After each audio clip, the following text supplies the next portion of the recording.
Selamat malam Bapak-Bapak yang terkasih di dalam Tuhan Yesus Kristus. Senang sekali kita bisa berjumpa lagi di dalam persekutuan PBI pada malam hari ini. Kita akan melanjutkan pembelajaran Alkitab berkaitan dengan keteladanan orang tua zaman dulu, yakni Abraham dan Sarah dalam mendidik Ishak anaknya. Kemarin kita sudah belajar dengan sederhana, dan malam hari ini kita akan melanjutkan dengan contoh-contoh yang lain di dalam Alkitab, tetapi contoh yang ditulis di dalam Alkitab ini adalah contoh yang kurang baik untuk kita hindari, sehingga kita tidak melakukannya sebagai seorang ayah. Nah, sebelum kita belajar bersama firman Tuhan pada malam hari ini, kita berdoa terlebih dahulu, mohon pimpinan Tuhan. Kita berdoa. Tuhan, terima kasih untuk malam hari ini kami diberi kesempatan kembali, Bapak-Bapak, untuk kami belajar dari kebenaran firman Tuhan. Dan biarlah firman Tuhan yang sederhana, yang kami pelajari malam hari ini, dapat kami terapkan di dalam kehidupan keluarga kami. Apa yang menjadi contoh baik, kami ikuti. Apa yang tidak baik, kami hindari. Untuk kami lakukan, ajarkan kepada keluarga kami. Dan semuanya itu untuk kemuliaan Tuhan. Di dalam nama Tuhan Yesus kami berdoa dan mengucap syukur. Amin. Kita akan melihat kebenaran firman Tuhan pada malam hari ini, dan tokoh yang menjadi rujukan untuk kita pelajari tentang kesalahan-kesalahannya supaya kita tidak melakukan hal yang sama, yaitu Musa dan Imam Eli. Nah, kita akan belajar dari dua tokoh besar ini. Kalau berbicara tentang Musa, semua orang udah kenal. Dia adalah tokoh yang besar, nabi yang besar, dan dia sangat dihormati dalam keyahudian, dalam bangsa Israel. Tetapi orang yang hebat sekalipun di dalam menjalankan tugas keimamannya dia, tugas yang diberikan oleh Tuhan kepada Musa, ada banyak kekurangan-kekurangan, ada banyak kesalahan-kesalahan yang dilakukan, baik sebagai orang tua maupun di dalam tugas dan tanggung jawabnya sebagai seorang ayah. Nah, kita melihat ini, dari sisi tugas sebagai seorang nabi, dia melakukan dengan baik. Tetapi dari sisi sebagai seorang ayah, dia punya kesalahan-kesalahan yang kita perlu lihat supaya tidak membuat kita mengulang kembali. Mari kita melihat di dalam Keluaran pasal yang keempat, ayat yang ke-24. Saya baca buat kita semua, Bapak-Bapak bisa menyaksikan atau membaca di Alkitab masing-masing. Demikian firman Tuhan. Tetapi di tengah jalan, di suatu tempat bermalam, Tuhan bertemu dengan Musa dan berikhtiar untuk membunuhnya. Nah, mungkin sebagian orang bertanya, kok ayat ini seolah-olah Tuhan berikhtiar untuk membunuh Musa, Tuhan merancangkan sesuatu yang jahat kepada Musa. Ternyata kalau kita baca ayat-ayat sebelumnya, ini Musa ada di Midian, dan dia sudah melakukan banyak hal. Dia mendapatkan satu keyakinan bahwa dia harus turun dari Midian untuk menyelamatkan saudara-saudaranya bangsa Israel. Dia bersama keluarganya dan tongkat Allah ada di tangannya. Di ayat-ayat sebelumnya, di ayat yang ke-20, dia siap untuk ke Mesir dan tongkat Allah ada di tangannya. Dengan kekuasaan, dengan otoritas yang Tuhan kasih, dia siap melakukan. Dan firman Tuhan juga berkata di ayat 21, firman Tuhan kepada Musa, pada waktu engkau hendak kembali ini ke Mesir, ingatlah supaya segala mujizat yang telah kuserahkan ke dalam tanganmu, kau perbuat di depan Firaun. Jadi Musa sudah siap turun ke Mesir dengan semua mujizat yang sudah Allah nyatakan kepada Musa. Dan tandanya adalah tongkat Allah diberikan kepada Musa. Tetapi kenapa Allah ingin membunuh Musa di ayat yang ke-24?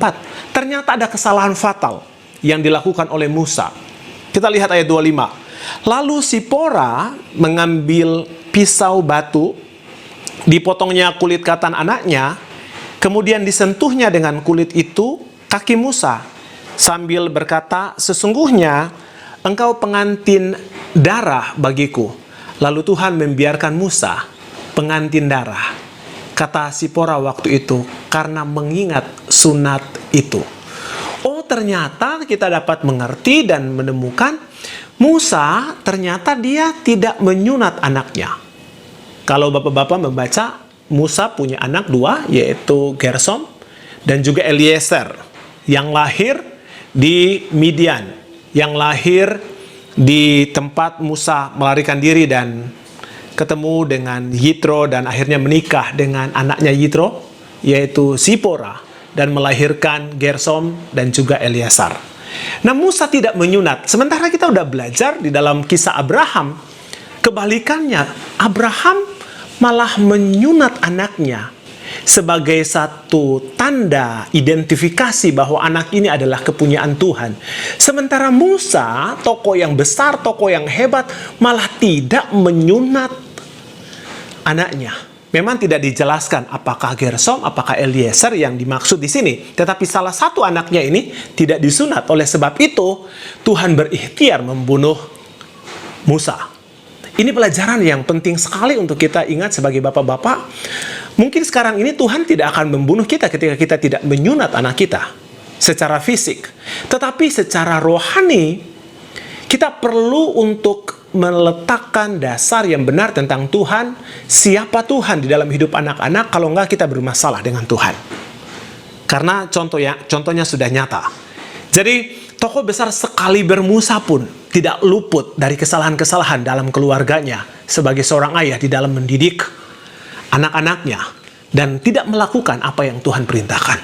Dan pada akhirnya istrinya yaitu Sipora tampil untuk menolong Musa sehingga Musa luput dari apa yang Tuhan rancangkan untuk membunuh dia karena dia tidak melakukan ketetapan Tuhan, yaitu menyunat. Jadi hal ini sangat penting. Pelajaran berikutnya, tokoh berikutnya yang melakukan kesalahan yang cukup fatal adalah Imam Eli. Mari kita maju melihat dari 1 Samuel pasal yang ke-3. Saya mau membaca ayat yang ke-11. Lalu berfirmanlah Tuhan kepada Samuel, ketahuilah aku akan melakukan sesuatu di Israel, sehingga setiap orang yang mendengarnya akan bising kedua telinganya. Ayat 12. Pada waktu itu aku akan menepati kepada Eli segala yang telah kufirmankan tentang keluarganya dari mula sampai akhir. Ayat yang ke-13, ini intinya. Sebab telah kuberitahukan kepadanya bahwa aku akan menghukum keluarganya untuk selamanya karena dosa yang telah diketahuinya. Ternyata bukan hanya Musa, tetapi Allah akan menghukum Eli dan keluarganya untuk dosa yang sudah diketahui oleh Eli. Pertanyaannya, apa dosa yang sudah diketahui oleh Eli? Kita baca selanjutnya. Yakni bahwa anak-anaknya telah menghujat Allah. Ini dosanya Eli, dosa seorang ayah. Bahwa anaknya telah menghujat Allah. Tetapi ia tidak memarahi mereka. Anaknya yaitu Hofni dan Pinehas telah melakukan kejahatan di hadapan Allah dengan memakan korban yang seharusnya bukan untuk mereka, tapi mereka mengambil yang terbaik dari korban itu, yang seharusnya itu punya Allah. Tapi Imam Eli tidak memarahi mereka. Nah, disinilah peran sebagai seorang bapak dipertaruhkan. Kita belajar tentang Abraham kemarin, dia menyunat anaknya. Artinya apa? Dia meletakkan identitas yang baik kepada anaknya, bahwa anaknya ini adalah milik Tuhan. Yang kedua adalah dia menjadi teladan iman kepada anaknya di hadapan Ishak. Nah, sementara kebalikan dari Musa dan Imam Eli, mereka melakukan kebalikannya. Musa tidak sunat, akan dibunuh oleh Tuhan. Lalu Sipora menolong sebagai istri. Ini tanggung jawab istri-istri kalau suaminya lalai. Nah, kemudian Imam Eli, Allah pun sudah merancangkan untuk melenyapkan keluarga Eli. Karena apa? Ada dosa yang dilakukan Imam Eli, yaitu tidak mengajar anak-anaknya untuk menghormati Tuhan. Ini yang saya bilang penting sekali tanggung jawab ini untuk bapak-bapak. Kita semua meletakkan dasar yang benar kepada anak-anak bahwa mereka adalah milik Tuhan dan kita harus menjadi teladan yang baik di dalam kehidupan anak-anak. Sehingga tidak dijumpai kita melakukan sebuah kesalahan-kesalahan di dalam mendidik anak-anak. Mungkin kita berhasil di dalam pekerjaan, mungkin kita berhasil di dalam keuangan, tapi kalau kita tidak berhasil di dalam mendidik anak-anak kita gagal di mata Tuhan sebagai seorang ayah. Oleh sebab itu mari kita diskusikan Bapak-bapak di grup PBI, mari kita diskusikan, kita sharing. Kalau begitu hari-hari ini, kalau kita tidak melakukannya, apakah kita akan mati seperti mereka? Lalu kalau begitu apa yang harus kita lakukan? Nah, mari kita bikin rame grup PBI untuk kita diskusikan bersama hal ini, karena hal ini penting banget untuk keluarga kita masing-masing. Saya pikir firman Tuhan yang sederhana ini biar menjadi berkat buat kita. Saya yakin juga satu hal, Allah tidak berubah dulu, sekarang, dan sampai selama-lamanya. Kalau begitu kok banyak orang yang masih hidup tidak mengajarkan anak-anaknya takut akan Tuhan, teladan yang baik dalam iman, toh masih bisa hidup? Mungkin ada yang bertanya seperti itu. Ayo kita diskusikan di grup untuk kita menemukan jawabannya bersama, apa yang harus kita lakukan sebagai bapak-bapak di zaman sekarang. Tuhan Yesus memberkati kita semua. Mari kita berdoa. Tuhan, terima kasih untuk firman Tuhan yang sederhana pada malam hari ini. Hamba sudah menyampaikan, dan biarlah kami semua diberkati oleh kebenaran firman Tuhan. Biarlah contoh yang tidak baik dari tokoh besar seperti Musa dan Imam Eli dalam menjalankan tanggung jawabnya sebagai seorang ayah dapat kami hindari, dan kami melakukan apa yang benar seperti yang Tuhan mau, seperti yang Abraham lakukan terhadap Ishak anaknya. Terima kasih banyak ya Tuhan.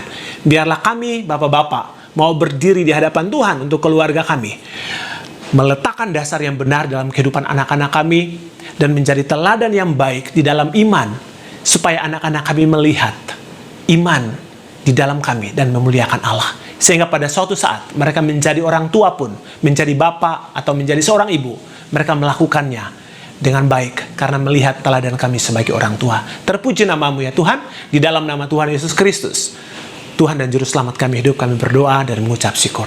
Amin. Tuhan Yesus memberkati kita semua.